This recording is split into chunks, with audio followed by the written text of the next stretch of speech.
Okay, wake up. It's time to listen to another stimulating lecture, this time on cancer prevention. Cancer, as you know, is the second leading cause of death in the country and in Oregon. And so, what we need to do is discuss a little bit about how nutrition plays a role in reducing the risk of cancer or possibly increasing the risk of cancer. So, we're going to discuss that today. But before we do, some of you I know have had to learn English as a second language, and some of you have known English all of your life, and you I've really never thought, if you've never had to learn English as a second language, you never really thought about how difficult it might be to learn English. Some of us think it's so easy to learn English, but it's pretty difficult. So let's look at some words that could be a little bit confusing when you're just imagine you're just starting to learn English and how these words would be a little bit confusing. The bandage was wound around the wound. Okay, that could get a little confusing. The farm was used to produce produce. The dump was so full that it had to refuse more refuse. We must polish the Polish furniture. I don't know if Polish came from Poland, you think? Well, maybe, probably not. He could lead if he would get the lead out. Okay. The soldier decided to desert his post in the desert. Since there is no time like the present, he thought it was time to present the speech. Present.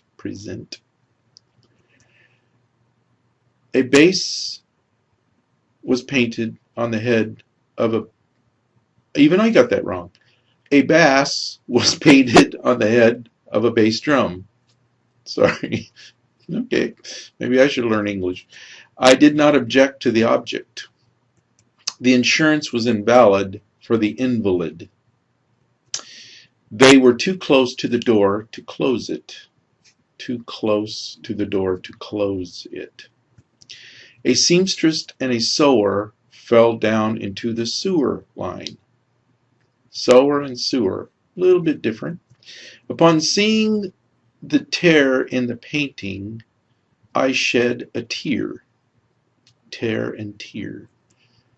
All right, so anyway, just imagine you were learning English. I mean, I even screwed up one. So you really have to know where to emphasize the word, and there's no little accent marks to tell you where to emphasize it. Sometimes you learn Spanish, they have little accent marks that will tell you where to emphasize the word, which maybe we should try that. Anyway, so let's talk a little bit about nutrition and cancer. As you can see, the cancers among men and women are fairly similar, except for prostate and breast cancer. But lung cancer, colorectal cancer is pretty much the same. And as far as their prevalence among 100,000 people, let's look at all the cancer facts basically in the country, and you can see again, prostate's way up there, breast cancer's way up there, lung cancer is second, and so forth, and all the way down you can see the prevalence there. And let's look at Oregon. Oregon's no different. Again, prostate, lung, colorectal cancer are the top three, so we're no different than the rest of the country as far as that is concerned. Mortality rate, I mean, what I just gave you was the cancer rates. It didn't say they died from the cancer, but basically for the ones that can be identified other than then lung cancer has the highest mortality rate, and then I guess the pink would be breast cancer, and then comes prostate cancer. So even though prostate and breast cancer are the highest risk for getting those, lung cancer is actually the highest in mortality around the country. And then this just shows you around the world what the types of cancers. So if we look up here, we see lung cancer. You can see where people do the most smoking. is up in here, or possibly would be where they're around fires and breathing in the smoke, from wood fires or something like that. That's a possibility. Pretty much developed, as you can tell, pretty much developed areas of the world. Stomach cancer, a lot of places that use a lot of sodium tend to have a lot of stomach cancer. We'll talk about that in a bit. And then breast cancer, again, developed countries, that kind of thing. And then cervical cancers seems to be down in areas that are not quite so developed. So anyway, I'm not sure why that's true. But anyway, let's look at cancer. And so just in case you haven't had some introduction to cancer, basically you should have taken biology where we talked about mitosis. And cancer is essentially abnormal mitosis, where you have cell division out of control. Normally cells are controlled. They're told what to do, when to do it, that kind of thing, when to stop, when to start. But abnormal cancer cells are going to just divide, kind of willy-nilly. They're kind of a rebel-like, and so they have abnormal cell division basically for no purpose in doing so.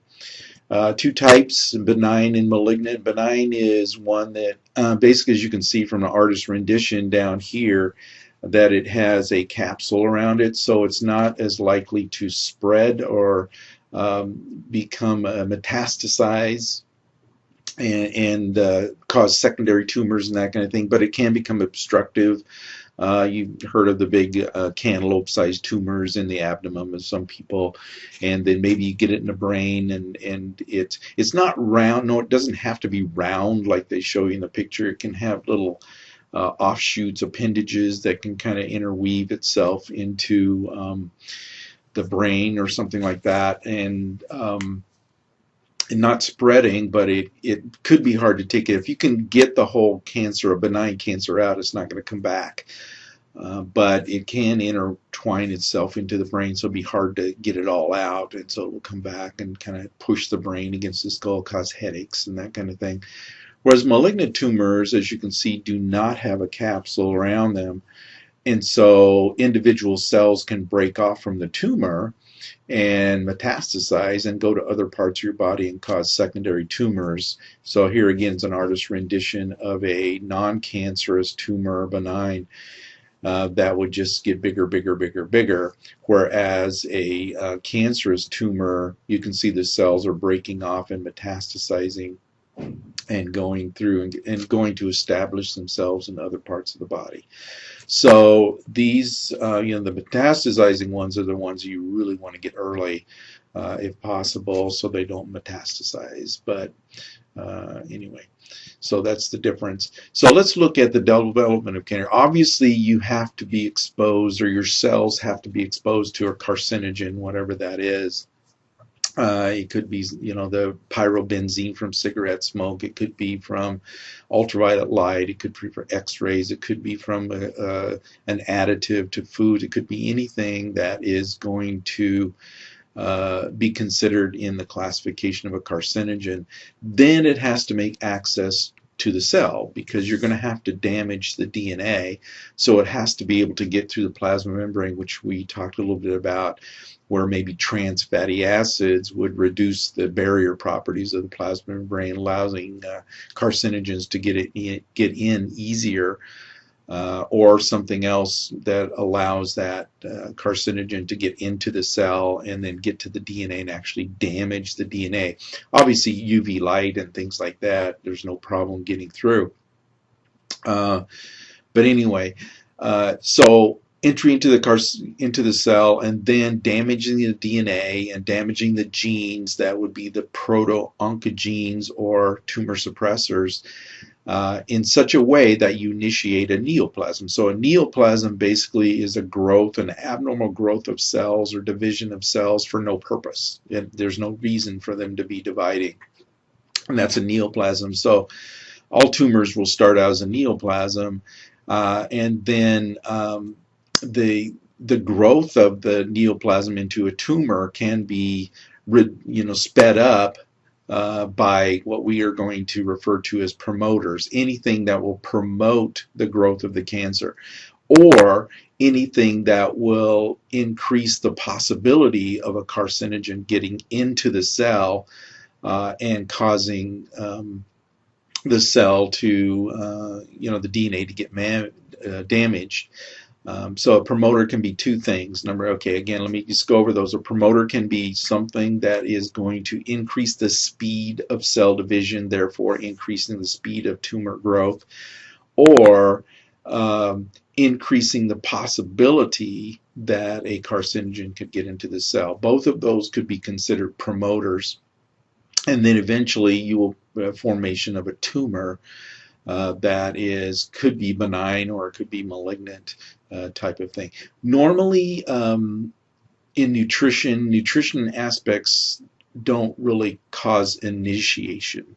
So initiation is going to be caused by the carcinogen, which in most cases, I really can't think of any that would be actually in natural food. Now, if you have an additive or something, that might be different. But actually in natural food, I don't know of any initiators, but we do know of promoters. We will also introduce later anti-promoters, things that would reduce the risk of getting cancer or reduce the growth of the tumor. Again, so nutrition wouldn't necessarily cause the tumor. It would either determine if it's easier for it to cause the tumor or if it would be easier and faster growing type of tumor. So we'll talk about both of those things in a bit. Here's some possibilities of what could be initiators. Could be just as you grow older, because oxidation, starts becoming an issue, possibly as you grow older. Tobacco, sunlight, all of these things, you can read for yourself. You can inherit, if you have a family here, you can inherit bad genes that eventually could become cancerous. Alcohol can affect the cells. Different things, poor diet, some things in the diet possibly, but kind of a lower risk area. Again, I don't know of anything in natural food that could be considered an initiator. So we're not going to really address it as that. So let's look at some the cancer recommendations. The AICR, American Institute of Cancer Research. What are their recommendations as far as nutrition and basically activity also is concerned to either reduce the risk of cancer or increase the possibility of being a promoter? So body fatness, basically their recommendation is to be as lean as possible, and you want to be in that normal BMI range, because what they found is, especially for women, and this relates to breast cancer, obviously it can also relate to prostate possibly, but there's been a lot of research on breast cancer and being overweight, especially increase if it's overweight versus being visceral type of fat. Most women, we talked a little bit about this when we were talking about phytoestrogens in the phytochemical section, and we said most women produce more estrogen than they actually need, but the excess is taken care of by phytochemicals and things. But visceral fat actually causes women to produce more than normal, like 3 times, possibly 3 times more than you would actually need. So the heavier and the more fat you have, the more estrogen above. You're already producing more than you need, and then it's above that. And estrogen is a promoter because it will stimulate cell division. And so the more estrogen that fits into the receptors, then the more stimulation the cell has to divide. And if it's a tumor, then that's even going to cause the tumor to grow faster because it will stimulate it. So the goal then would be to reduce weight, to reduce the amount of estrogen produced, and then we would reduce the risk of not getting the cancer, but promoting the cancer growth. Anyway, okay. Food and drink recommendations, sugary drinks, energy dense. I mean, this does relate to overweight and obesity, which we just talked about. But they've also related some very, eating high fat foods will actually also increase estrogen production. And the other thing, so if you increase, not only being overweight increases estrogen, but eating fatty foods will increase estrogen too. And then increasing bile production, what happens is there's two types of bile. Number one is the primary bile is what is produced, and secreted by the gallbladder and the liver and that kind of thing for, emulsifying the fat and, doing digestion. But bile that is not, remember, the bile becomes part of the mycele, and then the mycele isn't taken up by the cell, but the mycele releases, gets it across the unstirred water barrier and then gets to the cell and releases its contents into the cell, and then the mycele covering goes back out into the intestines and is broken down or absorbed later. But if you eat a lot of fat, then you're going to produce a bunch more bile, or release a bunch more bile to deal with that fat. So the possibility exists that not all the bile will be broken down and taken up by the intestinal cells later, and will get to the large intestines. And in the large intestines, the bacteria are going to change the primary bile into what's called secondary bile. And secondary bile has been shown to be a promoter for colorectal cancers and the polyps and stuff that you might get there. So this also goes back to the idea of fiber, where we said, why do we want to get the waste product out as fast as possible? Because the longer the waste stays in the colorectal area, the more chance, for one thing, the more chance that the primary bile can be changed into secondary bile and then become a promoter. That's not to mention all the other organic acids that can be produced that possibly could encourage cancer and that kind of thing. We're just talking right here about bile. So eating insoluble fiber will, ream out the colorectal area and get rid of that excess bile, and not allow it to become secondary bile. But on the other hand, if you're eating high fiber foods, you're probably not eating high fat foods. So anyway, so it's kind of a good thing all the way around to eat something that's high fiber. But so high fat can do two things as a promoter, or three things. Like, if you eat too much fat, you get overweight and obese, which increases estrogen and so forth. Eating high fat foods will increase estrogen. Okay, and then eating high fat foods causes you to produce more bile, which possibly could get to the large intestines, become secondary bile, which is considered a promoter for colorectal cancer, but also breast cancer because of the estrogen, that kind of thing. Okay. Animal foods, limit red meats, processed meats, cancer promoter. What they're thinking is possibly that the heme iron, remember there's two types of iron you probably read about in your book. There's non-heme iron that comes from plants, and there's heme iron that comes from animal, because heme refers to hemoglobin.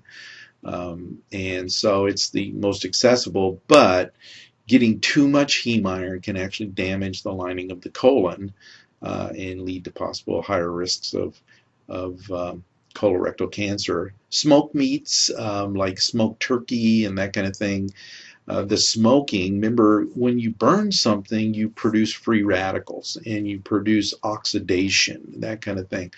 But also the smoking produces heterocyclic amines, which have been shown to be a cancer promoter.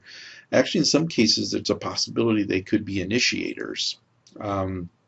So And then barbecued meats, basically the polycyclic hydrocarbons are going to be, when you're barbecuing outside and the fat drops on the coals and the smoke comes up and gives you the smoky flavor basically for the meat, which is what we all like. Um, that has polycyclic hydrocarbons in it, which can possibly be a cancer promoter and maybe even an initiator kind of a thing, because it is a chemical type of thing. So it may be, beyond a promoter. But you have to think about, okay, yeah, lots of things that we eat have possible carcinogens or promoters, but how much do you actually eat of it? I mean, if you barbecue every single night and you eat a lot of polycyclic hydrocarbons, your risk is going to be high. Or smoked meats, a lot of smoked turkey or smoked hams or whatever. If you eat a lot of those, then if you eat them every once in a while, once a week you have a barbecue, I'm not sure that that's going to be an issue as far as the barbecuing and smoked and that kind of thing. It's if you readily eat it quite a bit. Now the red meat, if you eat red meat constantly, breakfast and dinner, 7 days a week, because you just like beef, the possibility of the heme iron issue could be a problem. And then you combine that, if you barbecue your meat every night, you have a barbecued steak or barbecued something, red meat, then that could be a problem. But if you only barbecue, once a week, once every couple of weeks, it's probably not a big deal. It's not going to be that big of a deal. But there are people who eat a lot of red meat and barbecue a lot. Preserved foods, salt, and so we kind of tied salt into stomach cancers. That's why in Asian countries, there where they use a lot of salt, soy sauce or monosodium glutamate in their foods and that kind of thing, then there's high risk of stomach cancer. So limiting salt not only helps with hypertension and helps with osteoporosis, but it also helps in reducing risk of stomach cancer.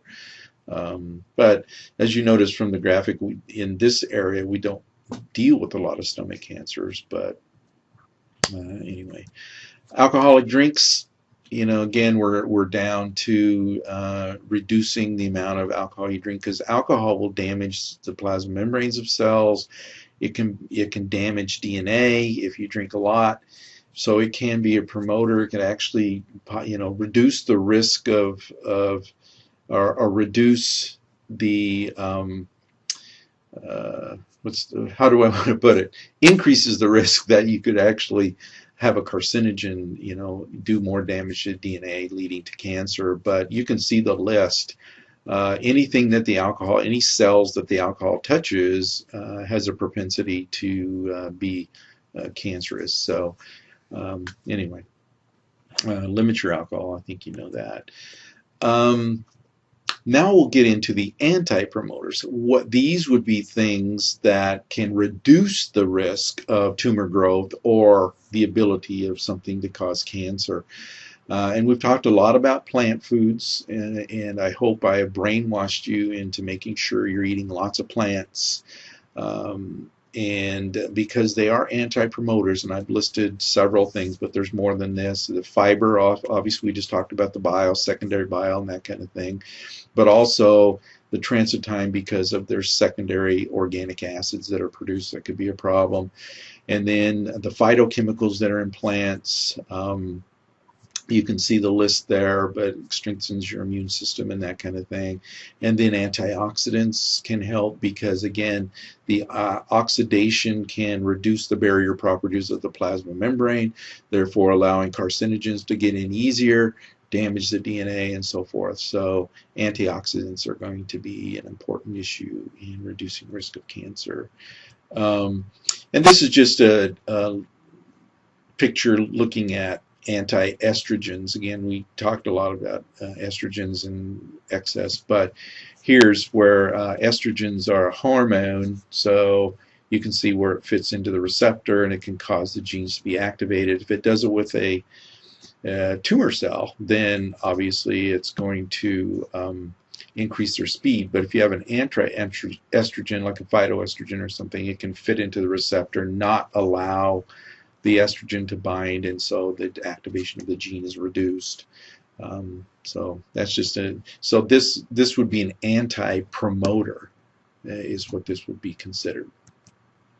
So physical activity, again, we've talked about physical activity and osteoporosis. Same applies. You want to strengthen your immune system. You want to keep your hormone levels healthy. Now they're recommending 30 minutes per day, which would times 7 be 210 minutes a week. And we kind of talked earlier about 150 minutes per week. I mean, the goal would be 60 minutes a day of moderate activity, which would be, a lot. So 420 minutes a week. I mean, that's, if you break it up, again, you don't have to do 60 minutes all at one time. If you break it up into 10-minute activities, but you need to try to get your heart rate up. But you can still do 10-15-minute walks or something throughout the day. So 4 15-minute walks a day would give you your 60 minutes. So, in all reality, it's not that hard to do it. You don't have to, go to a gym and do 60 minutes and then go, and that's 2 hours of your day, because it takes 30 minutes to get, to get dressed and get there and get organized, and do 60 minutes and then take your shower. So you're 2 hours a day. You can break that up, and if you get an hour lunch or a half-hour lunch, take 15 minutes and walk, kind of a thing. And then maybe, walk when you get home for 15 minutes or 30 minutes, so you can break it up so it's a little bit more reasonable, as long as you try to get your heart rate up and walk at a good moderate pace for that. Okay. So that ends our session on cancer. So I hope you learned something from that, and we will talk to you later.